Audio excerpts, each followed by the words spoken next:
Hello kapamilya, ito po yung kangkong na naitanim natin, pero syempre bago natin itanim dun sa isang lagayan natin, i-harvest na muna natin tong kanyang mga talbos para syempre mapakinabangan natin at yan masarap ilagay sa ating sinigang o kaya ilaga mo lang yan. Kaya yan kapamilya, i-harvest muna natin yung ating mga talbos ng kangkong at ito itatransfer natin para maparami natin tong ating kangkong at ito lalo na ngayon tag-ulan ng panahon ngayon. Kaya ayan, itatransfer na natin siya para mabuhay siya ulit o kaya dumami. Kaya ayan kapamilya, yan po yung ating mga kangkong at tinan nyo mga matanda na tong ating mga kangkong, pero kahit na ganun itatanim natin para maparami pa rin natin.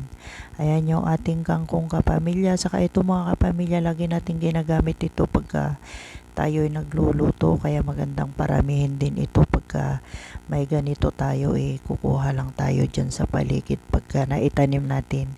Kaya ayan, marami-rami itong itatanim natin kasi nga marami pa rin siyang mga sanga na naghumaba. Kaya ayan yung ating itatanim mga kapamilya. Yan po yung ating Chinese kangkong ito kapamilya, yung naitanim natin. Kaya itatransfer na natin sa ating taniman. Ayan yung ating kangkong kapamilya at yan po tinransfer na po natin mga nakatanim dito na ating mga kangkong at nilagay na natin dito sa ating batya para dito dumami po sila. Kaya itinransfer na natin dito sa ating batya yung ating mga kangkong.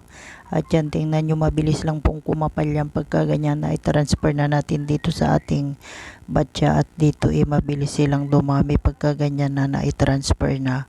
Kaya ayan kapamilya, itong mga to kapamilya tinalbusan pa natin yan nung mga nakarang araw para bago natin i-transfer mapakinabangan natin yung talbos.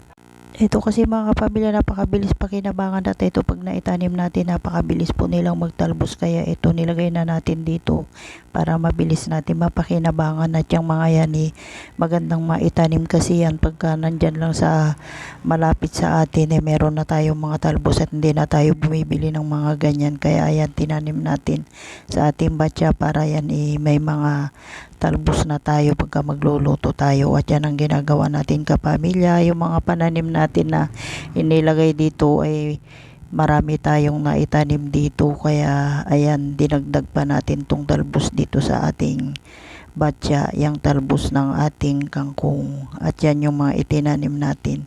At dito mga kapamilya sa pinagtamnan natin may mga balat ng sibuyas at yung mga sibuyas na nabulok, pero yung iba ewan natin kung magsusurvive ba sila. Basta yan ilagay natin dyan sa ating taniman at kung tutubo sila mapapakinabangan din natin kahit yung mga dahon lang.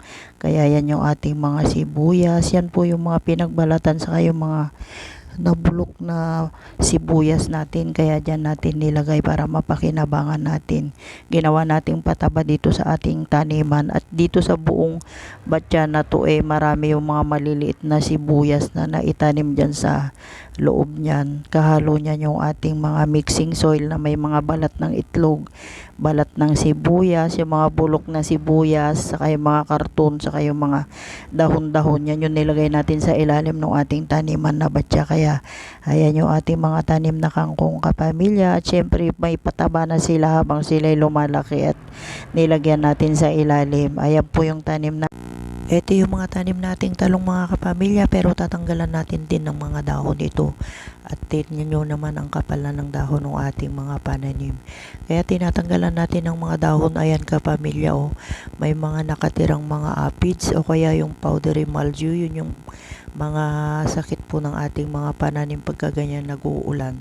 Kaya pagka ganyan may nakikita na tayo mga ganyang mga dito sa dahon ng ating pananim, tinatanggal na natin yan mga kapamilya at yan po hahawa po dun sa mga ibang pananim natin. Kaya ayan yung tinatanggal natin, yung mga tuyong dahon, yung mga lumang dahon, pwede nang tanggalin yan kasi hindi na nakakatulong sa ating mga pananim yan. Kaya tatanggalin natin para yung mga pananim natin mag-focus, mamulaklak at bunga. Kaya yan yung ginagawa natin. At saka, syempre pagka makapal yung dahon, tirahan nga po ng mga insekto yan. Kaya, ayan yung ginagawa natin mga kapamilya. Tinatanggalan natin ang mga dahon para yung mga ibang dahon niya hindi tumira dyan yung mga insekto. Kaya yan yung ginagawa natin. Lalo na ngayon panay ang tag-ulan. Kaya, syempre yung mga insekto nandyan sa mga dahon nakatira ngayon. Kaya, yan yung ginagawa natin kapamilya. Nagtatanggal tayo ng mga dahon-dahon para yung ating mga pananim magliwanag yung mga ilalim niya para yung hangin dire-diretso at mag-focus sila mamunga at mamulaklak. Kaya yan yung ginagawa natin. Kaya maganda po talaga pagka tinatanggalan natin sila ng dahon at kalbuhin natin para syempre hindi naman mag-i-stay yung mga insekto dyan pagka malinis yung ating mga pananim. Kaya yung ginagawa natin kapamilya.